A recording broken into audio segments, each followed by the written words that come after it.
Hello, beloved On Being listeners and friends. Many of you are asking how you can help support the work we're doing at the On Being Project. If we're fortunate enough to make it onto your list for giving this year, you can absolutely visit onbeing.org/give. Your generosity of every kind is gratefully received. Thank you for being with us on this adventure.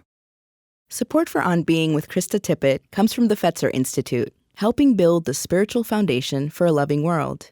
Fetzer envisions a world that embraces love as a guiding principle and animating force for our lives. A powerful love that helps us live in sacred relationship with ourselves, others, and the natural world. Learn more by visiting Fetzer.org. Sometimes it takes darkness and the sweet confinement of your aloneness to learn anything or anyone that does not bring you alive is too small for you. All of David Whyte's writing points at what he calls the conversational nature of reality. He's a poet and philosopher who believes in the power of a beautiful question amidst the drama of work as well as the drama of life, amidst the ways the two overlap, whether we want them to or not. He shared a deep friendship with the late Irish philosopher John O'Donoghue, an all-time favorite conversation partner of mine. They were, David Whyte says, like two bookends. More recently, he's written about the consolation, nourishment, and underlying meaning of everyday words. One of the things the Irish say is that the thing about the past is it's not the past. Right. Yeah, it's right here in this room. That's absolutely in this right. conversation. I'm Krista Tippett, and this is On Being.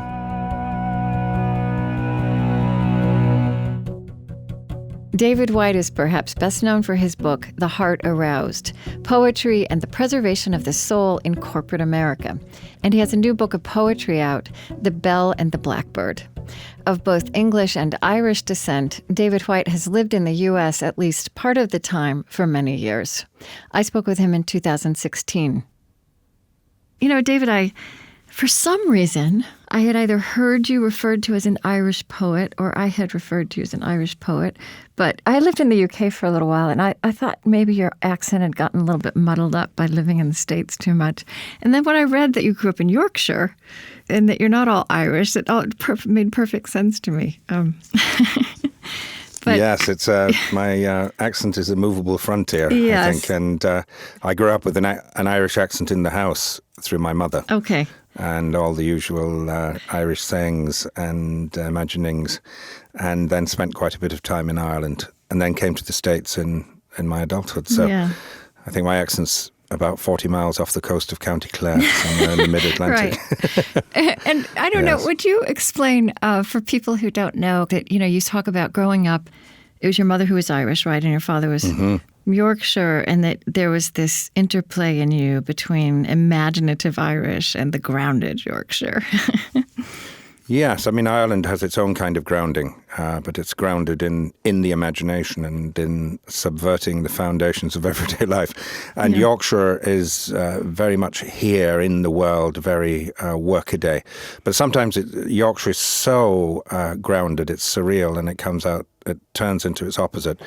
So Yorkshire's a place, where the Industrial Revolution started in the world, but it's also the place of Emily Bronte's moors, the wildness of the dales, quite remote places. I remember when I was 7 or 8 years old, realizing that I wasn't supposed to choose between the two places, even though they were so different. I was supposed to live out my life.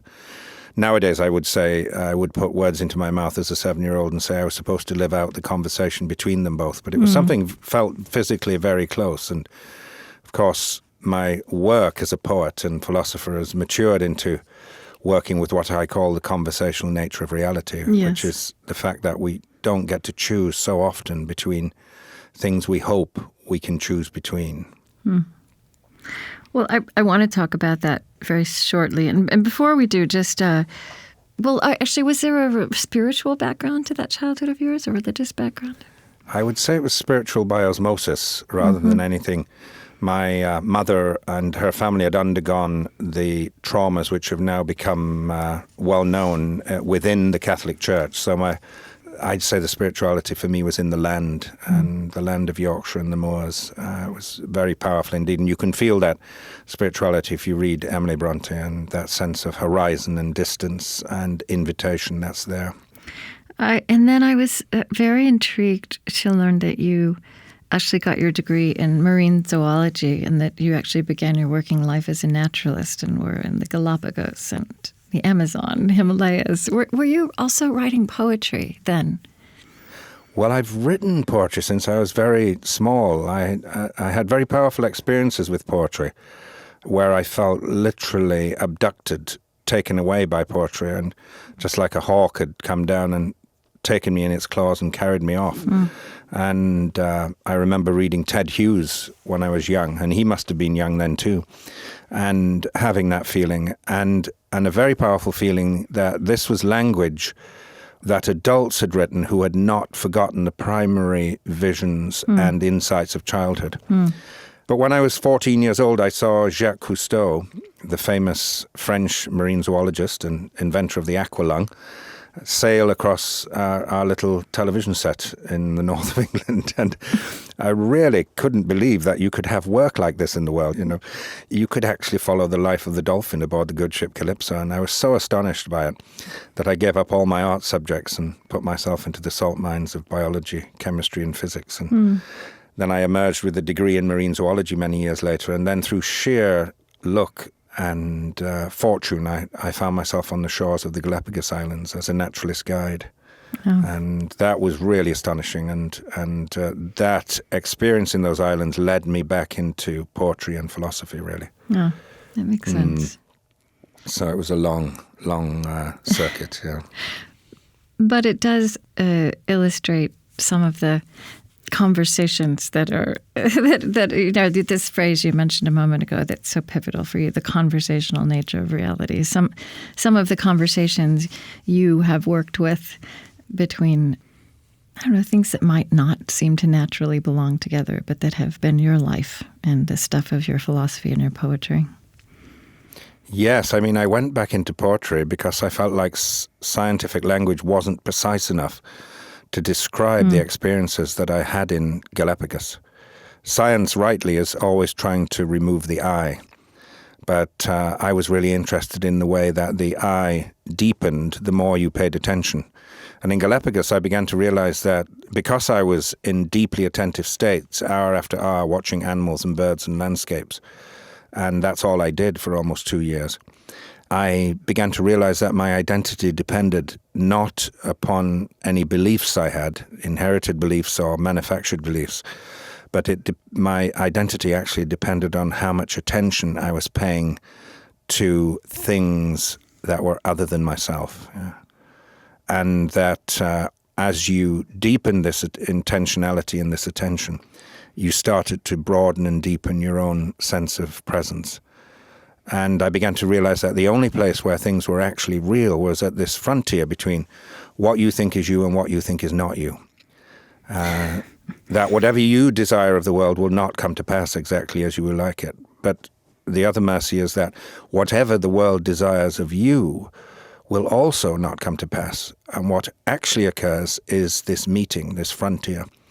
But it's astonishing how much time human beings spend away from that frontier, abstracting themselves out of their bodies, out of their direct experience, and out of a deeper, broader, and wider possible future that's waiting for them if they hold the conversation at that frontier level. Half of what's about to occur is unknown, both inside you and outside you. John O'Donoghue, a mutual friend of both of us, used to say that one of the necessary tasks is this radical letting alone of yourself and the world. Yeah. Letting the world speak in its own voice and letting this deeper sense of yourself speak out. Yeah. I love the Consolations book. The subtitle of that is The Solace, Nourishment, and Underlying Meaning of Everyday Words. And the word that comes first is alone. And I think is one of the important observations you make there is that, and a thing that's really basic but hard for us to take in, is that one of the elemental dynamics of self-compassion is to understand our deep reluctance to be left to ourselves. Yes, that's right. Yeah. I mean, I've often felt like the deeper discipline of poetry is overhearing yourself say things you didn't want to know about the world. And something that actually emancipates you from this smaller self out into this larger dispensation that you actually didn't think you deserved. And so one of the things we're most afraid of is in silence is this death of the periphery, the outside concerns, the place where you've been building your personality and where you think you've been building who you are starts to atomize and fall apart. And it's one of the basic reasons why we find it difficult even just to turn the radio off or the television or not look at our gadget, is that giving over to something that's going to actually seem as if it's undermining you to begin with and lead to your demise. And the intuition, unfortunately, is correct. You are heading towards your demise, but it's leading towards this richer, deeper place that doesn't get corroborated very much in our everyday outer world. Would you read the poem, Everything is Waiting for You? I'll not only read it, I'll recite it, actually. All right, I have it in my memory. And I was just in a room full of many hundred people this morning reciting this very poem. And this piece is written almost like a conversation in the mirror, trying to remind myself what's first order. Okay. And we have so many allies in this world, including just the color blue in the sky, which we're not paying attention to, or the breeze, or the ground beneath our feet. And so this is an invitation to come out of abstraction and back into the world again. It's called Everything is Waiting for You. Your great mistake is to act the drama as if you were alone. Your great mistake is to act the drama as if you were alone. As if life were a progressive and cunning crime with no witness to the tiny hidden transgressions. To feel abandoned is to deny the intimacy of your surroundings. Surely even you at times have felt the grand array, the swelling presence, and the chorus crowding out your solo voice. You must note the way the soap dish enables you, or the window latch grants you courage. Alertness is the hidden discipline of familiarity. Alertness is the hidden discipline of familiarity. The stairs are your mentor of things to come. The doors have always been there to frighten you and invite you. And the tiny speaker in the phone is your dream ladder to divinity. The tiny speaker in the phone is your dream ladder to divinity. Put down the weight of your aloneness and ease into the conversation. The kettle is singing even as it pours you a drink. The cooking pots have left their arrogant aloofness and seen the good in you at last. All the birds and creatures of the world are unutterably themselves. Everything is waiting for you. I love that line. Alertness is the hidden discipline of familiarity. Exactly, yes. And you could take that into a relationship or marriage with good results. Alertness is the hidden discipline of familiarity. You make the point also that everything that is waiting includes things that will surprise us in both directions, right? that everything also includes your own demise. Exactly, yeah. Yes, half of all human experience is mediated through loss and disappearance. Mm-hmm. And this is one of the reasons why we won't have the conversation.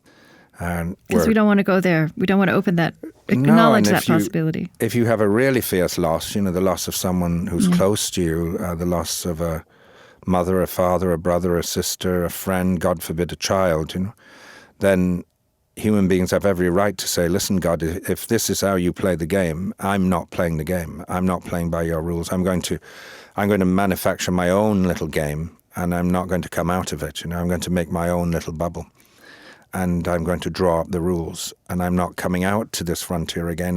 I don't want to. I want to create insulation. I want to create distance, and many human beings do that for the rest of their lives. Many do it for just a short period and then re-emerge again. But all of us are struggling to be here. One of the great theological questions is around incarnation, which simply means being here, in your body. Not anywhere else, just here with life's fierce need to change you, you know. And the fact that the more you're here and the more you're alive, the more you realize you're a mortal human being, yeah. And that you will pass from this place. And will you actually turn up? Will you actually have the conversation, given that is so? Will you become a full citizen of vulnerability, loss, and disappearance, which you have no choice about?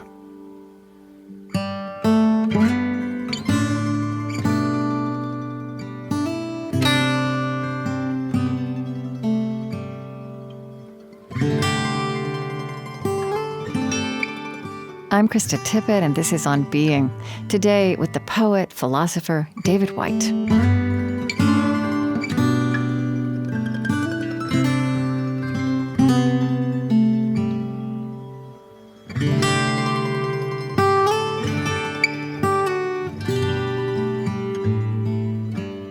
I sense all the way through your writing, in your poetry and your other writing, I'll say it this way, but there's a sadness in you, which is in all, but it's in all of us, but you walk with it as a companion, I think, more openly than we're taught to do.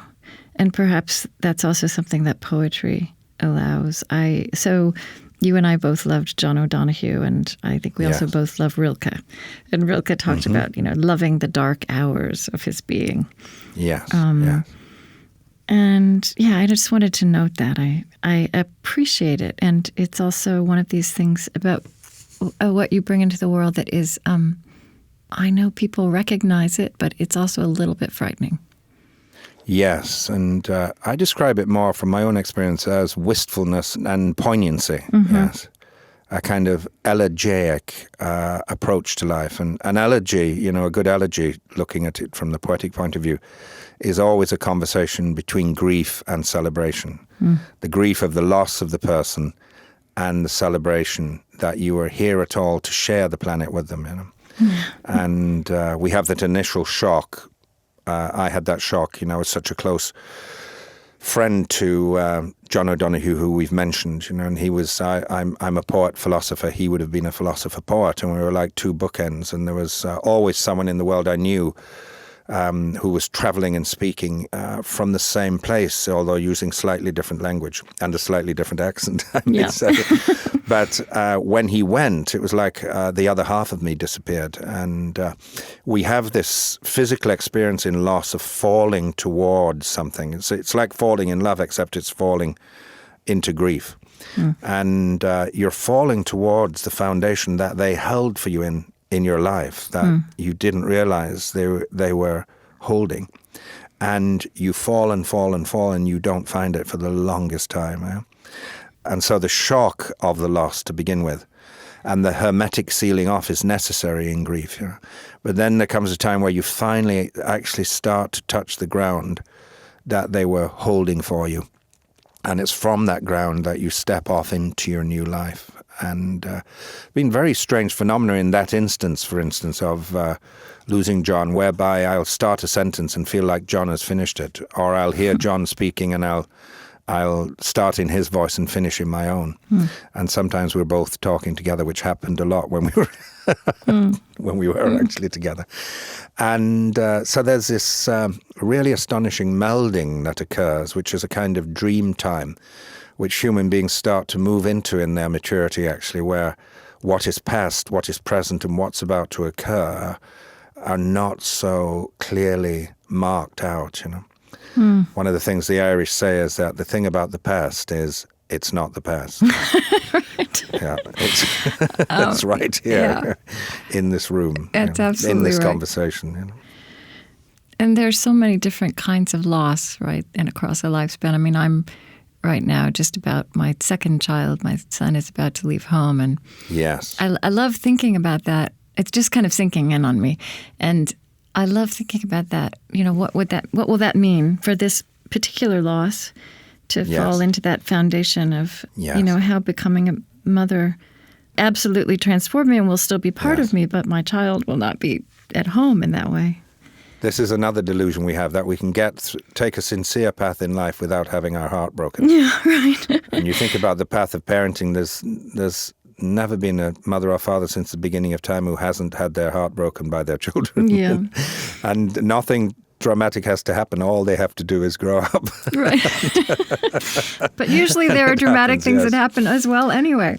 Exactly, yeah, just in case we were getting bored. Yeah. So, I first started hearing about you in the 90s, I think, and especially this book, The Heart Aroused, Poetry and the Preservation of the Soul in Corporate America. Yes. And, a book I was bullied into writing. Yes. What? Oh, you were bullied into writing. Well, yes, in a good way, yes. I think on the surface, most people would say that corporations would be the least poetic spaces in our midst.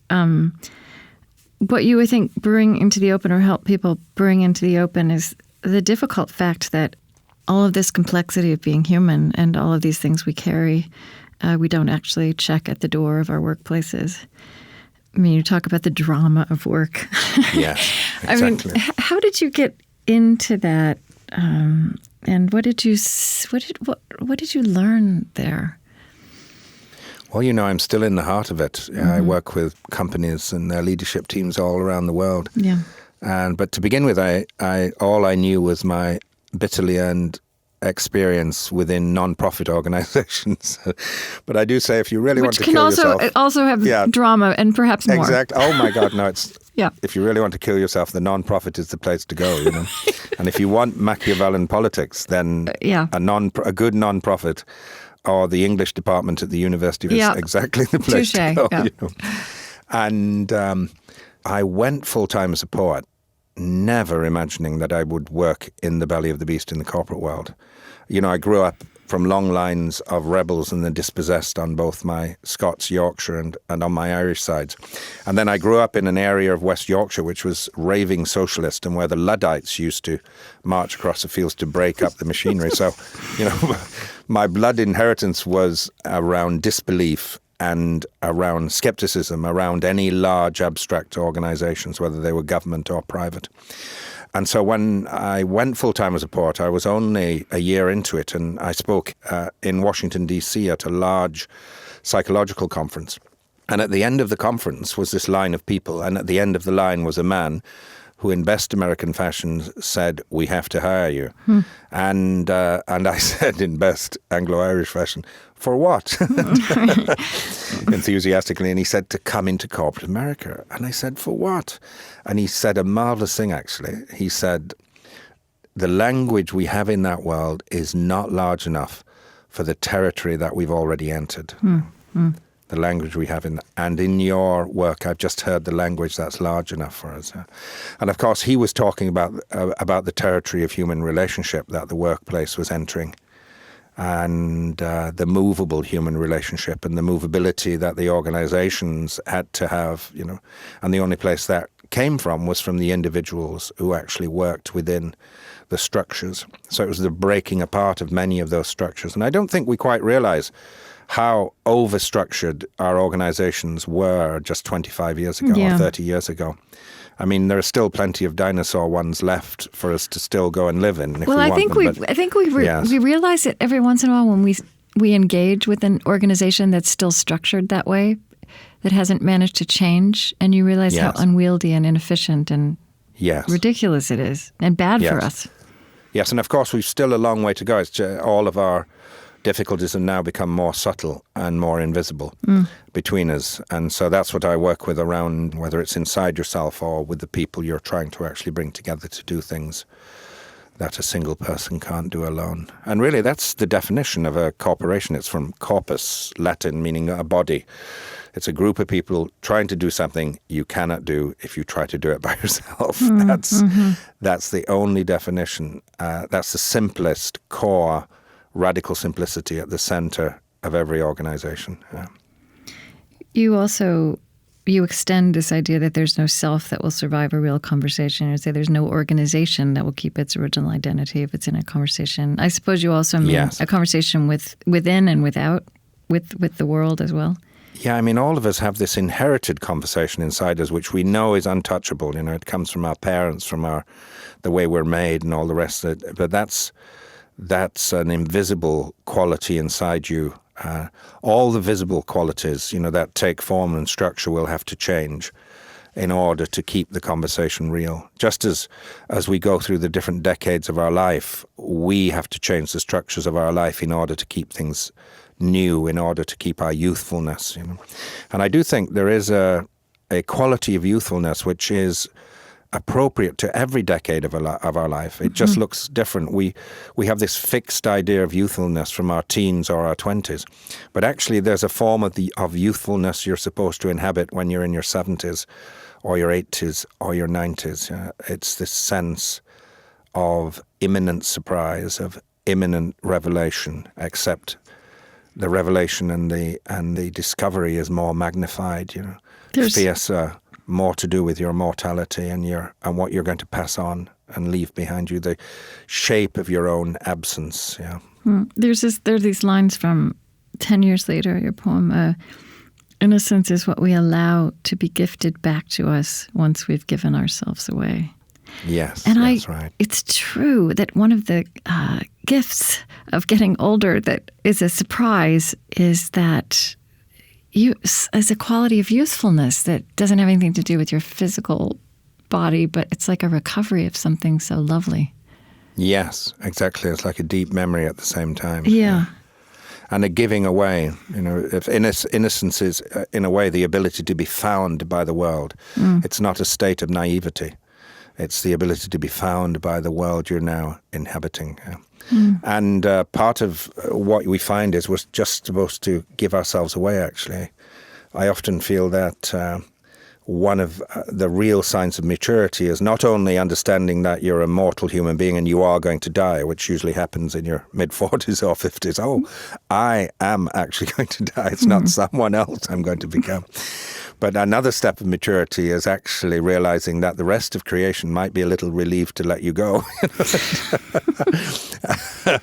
That you can stop repeating yourself, stop taking all this oxygen up and make way for something else, which you've actually beaten a trail for, and it could be your son, your daughter, could be people you've taught or mentored. It could be the more generous you are, the more that circle extends, into our society and those who go after us.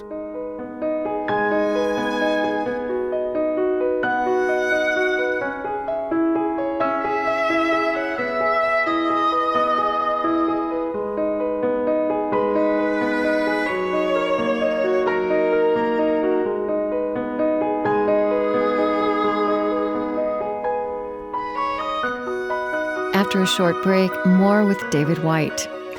We're putting all kinds of great extras into our podcast feed. Lots of poetry, music, and a new feature, Living the Questions. You can get it all as soon as it's released when you subscribe to On Being on Spotify, Google Podcasts, Apple Podcasts, or wherever you like to listen. On Being is brought to you by the John Templeton Foundation. The Templeton Foundation harnesses the power of the sciences to explore the deepest and most perplexing questions facing humankind. Learn about cutting-edge research on the science of generosity, gratitude, and purpose at templeton.org/discoveries.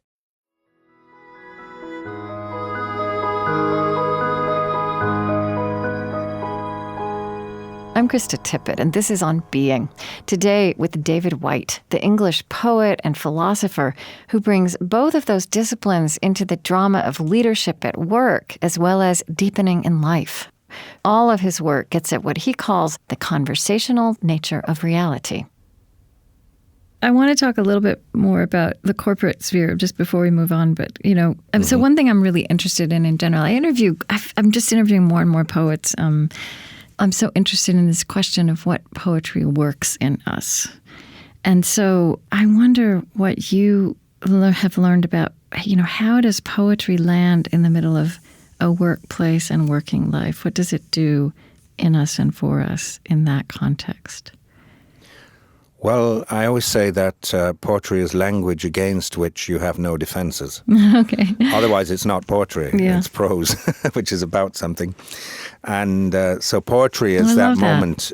Yeah, that moment in a conversation where you have to have the other person understand what you're saying. And sometimes it's when you're delivering terrible news, news of a death or an accident, and you have to tell the other person and they have to hear it, And you have to say it in such a way that it's heard fully.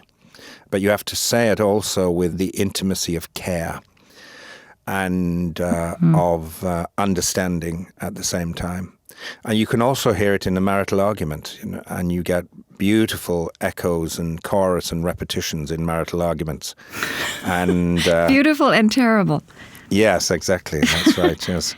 But in a good marital argument, when one person has said the truth, both people are emancipated into the next stage of the relationship. Unfortunately, if you are not the person who said it, you have to have a little rear guard action where you deny it. But eventually you have to say, I wish I'd have said that. And you're both actually in this new place. You can turn your face away from what was said, but when you turn your face back, it will still be waiting for you. So that's the litmus test of poetry. Yeah, so what I'm working with when I work in three different worlds. One is just as a poet, with the intimacy of my readers and my listeners and audiences. Yeah.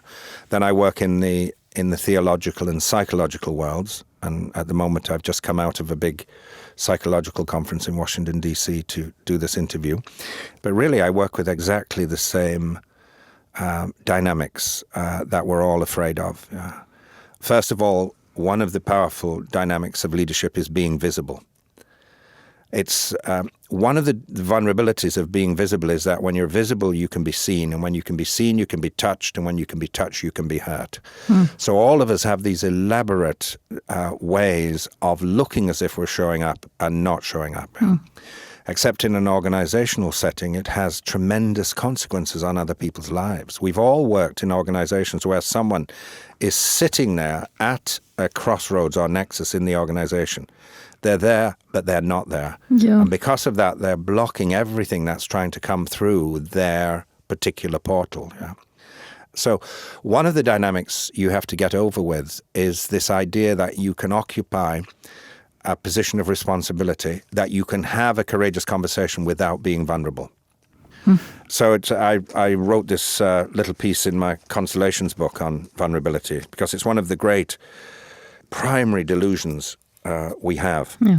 So shall I read a little piece of it? Yeah. These are supposed to be consolations, but sometimes they're like blows to the solar plexus. I noticed that. Vulnerability. Vulnerability is not a weakness, a passing indisposition, or something we can arrange to do without. Vulnerability is not a choice. Vulnerability is the underlying, ever-present, and abiding undercurrent of our natural state. To run from vulnerability is to run from the essence of our nature. The attempt to be invulnerable is the vain attempt to become something we are not, and most especially to close off our understanding of the grief of others. More seriously, in refusing our vulnerability, we refuse the help needed at every turn of our existence and immobilize the essential, tidal, and conversational foundations of our identity. To have a temporary, isolated sense of power over all events and circumstances is a lovely, illusionary privilege, and perhaps the prime and most beautifully constructed conceit of being human, and especially of being youthfully human.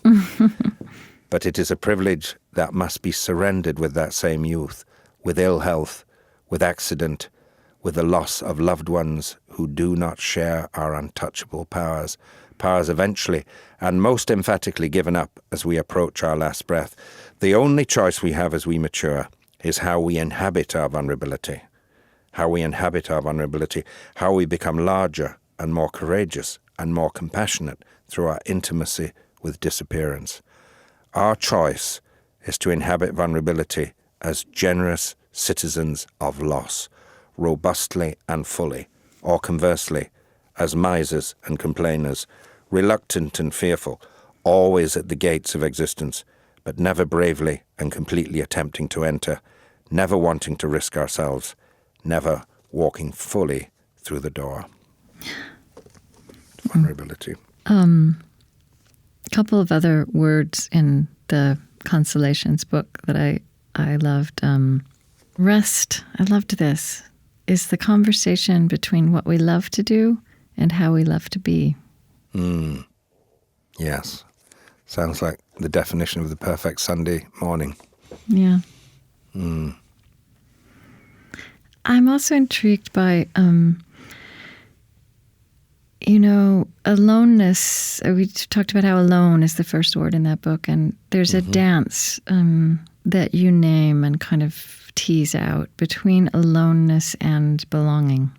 Yes, well, there are two different forms of belonging, I suppose, and to have a sense of belonging in the outer world where you feel a sense of freedom comes from this ability to touch this deep foundation of aloneness.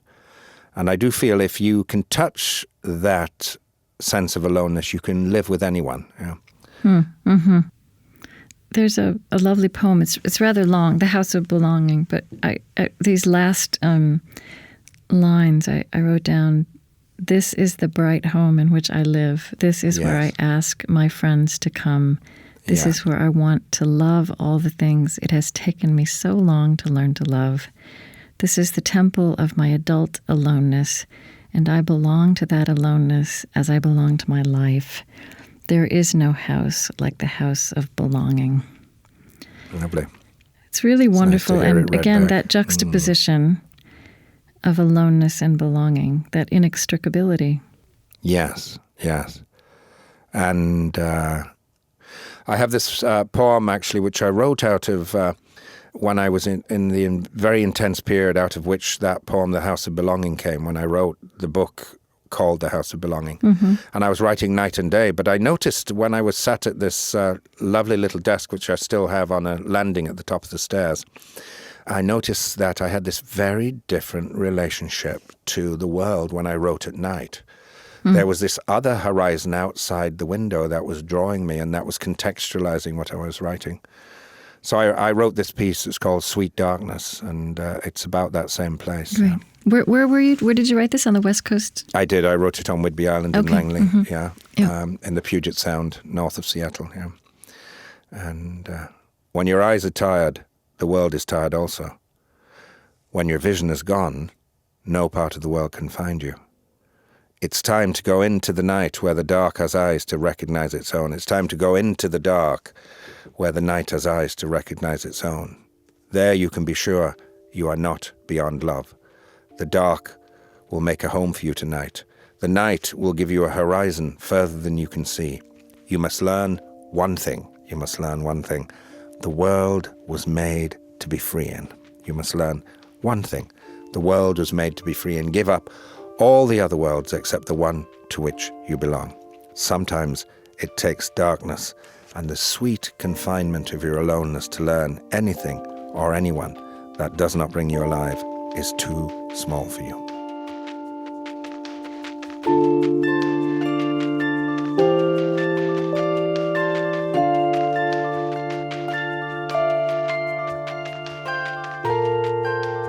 I'm Krista Tippett, and this is On Being. Today with the poet, philosopher, David Whyte.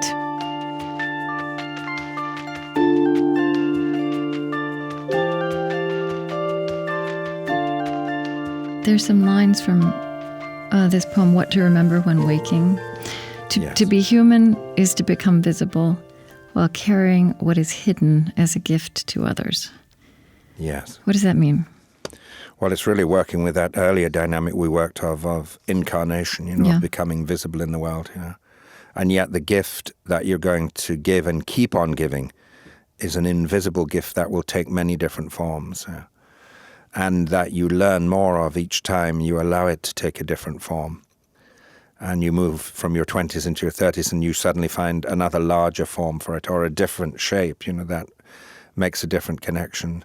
And then you deepen it in your 40s, and you get overwhelmed by it in your 50s, and then it returns to you again in more mature forms, settled forms in your 60s. So this is the gift that keeps giving, and it's that internal, deeper source. It's you becoming more and more real and more visible in the world. One other word from Consolations, the book, is genius. which you describe as something which we already possess. So you're proposing it as something that's not just for Albert Einstein, but that is accessible to the rest of us. And you say human genius lies in the geography of the body and its conversation with the world. There's your conversation again. Yeah. The meeting between inheritance and horizon. So help me understand that. Yes. Well, in the ancient world, the word genius was not so much used about individual people. It was used about places, and almost always with the word loci. So genius loci meant the spirit of a place. And we all know what that intuitively means. We all have favorite places in the world, and it may be a seashore, where you've got this ancient conversation between the ocean and the land, and a particular geography of the way the cliffs or the beaches are formed. But it could have been the same in the ancient world. A little bridge crossing a stream with a pool at the back of it and a willow hanging over the pool. That place would be said to have a genius loci.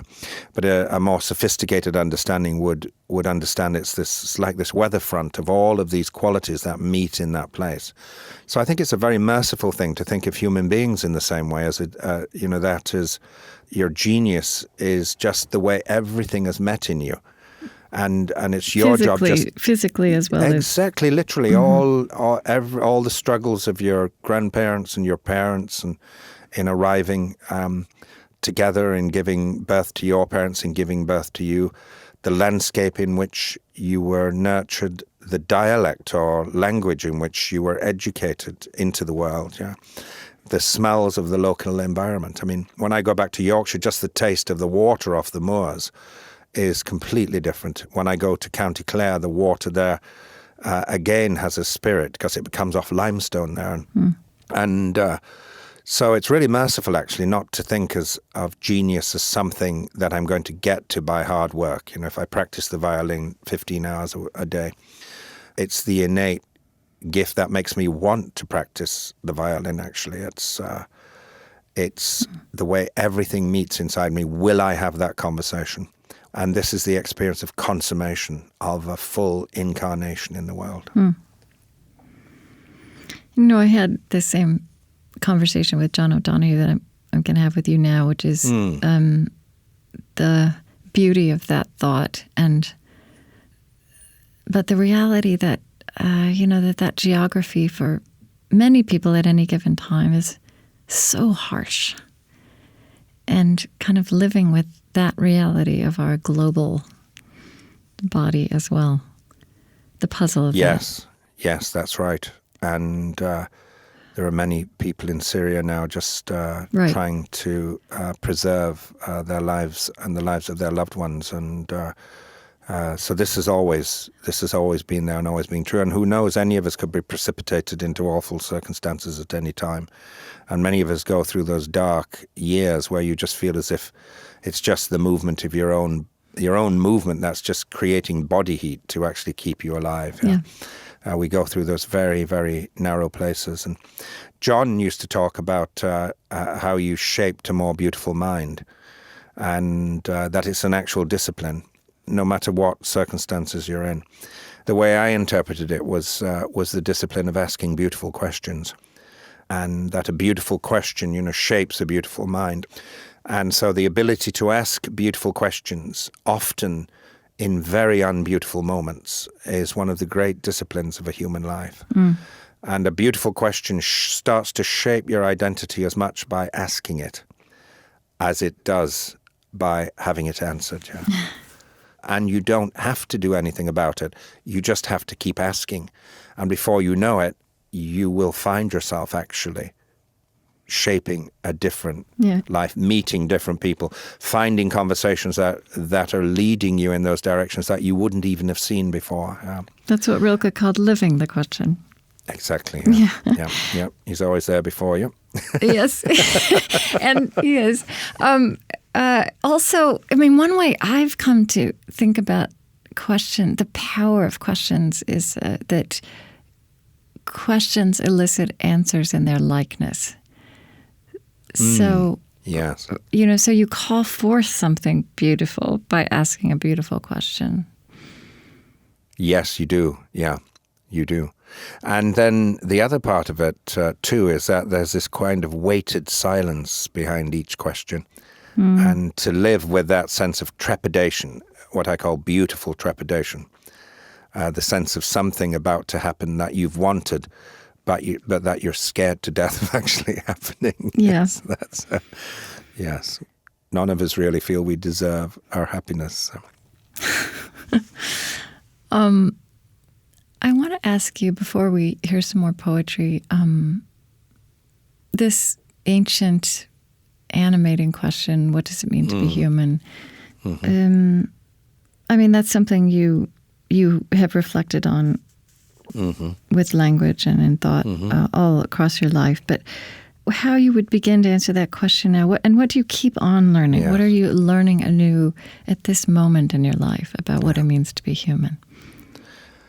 Well, one of the interesting qualities of being human is, by the look of it, we're the only part of creation that can actually refuse to be ourselves. Right. And as far as I can see, there's no other part of the world that can do that, you know. The cloud is the cloud, the mountain is the mountain, the tree is the tree, the hawk is the hawk, you know. And the kingfisher doesn't wake up one day and say, you know, God, I'm absolutely fed up to the back teeth of this whole kingfisher trip. And can I have a day as a crow, you know, hang out with my mates, glide down for a bit of carrion now and again, you know, that's the life of me. No, the kingfish, just the kingfisher. And one of the healing things about the natural world to human beings is that it's just itself. But we as human beings are really quite extraordinary in that we can actually refuse to be ourselves. We can get afraid of the way we are. And we can temporarily put a mask over our face and pretend to be somebody else or something else. And the interesting thing is, then we can take it another step of virtuosity and forget that we were pretending to be someone else and become the person we were, on the surface at least, who we were just pretending to be in the first place. Yeah. Yeah. So one of the astonishing qualities of being human is the measure of our reluctance to be here, actually. And I think one of the great necessities of self-knowledge is understanding and even tasting the single malt essence of your own reluctance to be here. Yeah? All the ways you don't want to have the conversation, all the ways you don't want to be in the marriage, you don't want to be a parent, you don't want to be visible in a leadership position, you don't want to be doing this work. Yeah? And this is not to give it away, this is just to understand what lies between you and a sense of freedom in it. Yeah? And I think self-compassion has to do with this ability to understand and even to cultivate a sense of humor about all the ways you just don't want to be here. Right. So to embody your reluctance, and therefore once it's embodied, to allow it to actually start to change into something else. Yeah. Things only solidify when they're kept at a distance. As soon as they're embodied, they actually start to take on a kind of seasonality. And you're actually, by embodying it, by feeling it fully, allowing it to start to change into something else. Would you maybe also just read one more? Read Working Together? Working Together, Yes. yeah. Do you have I that there? in my memory, actually. Oh, you do? Okay. Yeah. We shape ourselves to fit this world, working together. We shape ourselves to fit this world, and by the world are shaped again. The visible and the invisible, working together in common cause to produce the miraculous. I'm thinking of the way the invisible air, travelled at speed round a shaped wing, easily holds our weight. I'm thinking of the way the invisible air, travelled at speed round a shaped wing, easily holds our weight. So may we in this life trust to those elements we have yet to see or imagine, and find the true shape of our own self by forming it well to the great intangibles about us. And find the true shape of our own self by forming it well to the great intangibles about us.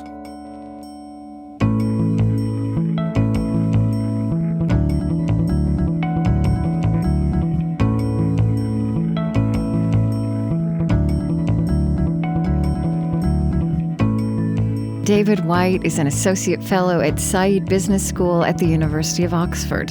His books include The Heart Aroused, Poetry and the Preservation of the Soul in Corporate America, and Consolations, the solace, nourishment, and underlying meaning of everyday words.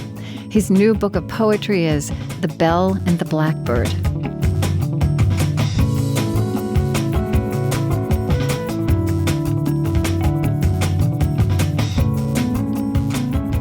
On Being is Chris Hegel, Lily Percy, Mariah Helgeson, Maya Tarrell, Marie Sambalay, Aaron Farrell, Loren Dordal, Tony Liu, Bethany Iverson, Aaron Kalasako, Kristen Lynn, Prophet Idowu, Kaspatek Kyle, Angie Thurston, Sue Phillips, Eddie Gonzalez, Lillian Vo, Lucas Johnson, Damon Lee, Suzette Burley, Katie Gordon, Zach Rose, and Siri Grassley.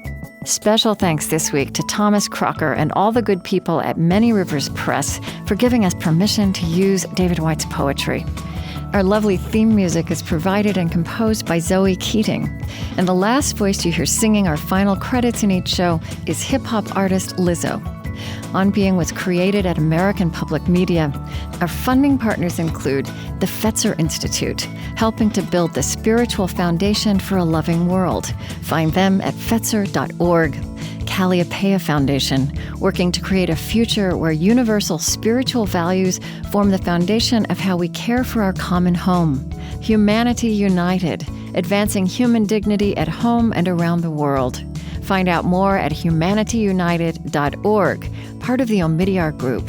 The Henry Luce Foundation, in support of public theology reimagined. The Osprey Foundation, a catalyst for empowered, healthy, and fulfilled lives. And the Lilly Endowment, an Indianapolis-based private family foundation dedicated to its founders' interests in religion, community development, and education. On Being is distributed by PRX, the Public Radio Exchange, and is a Krista Tippett public production.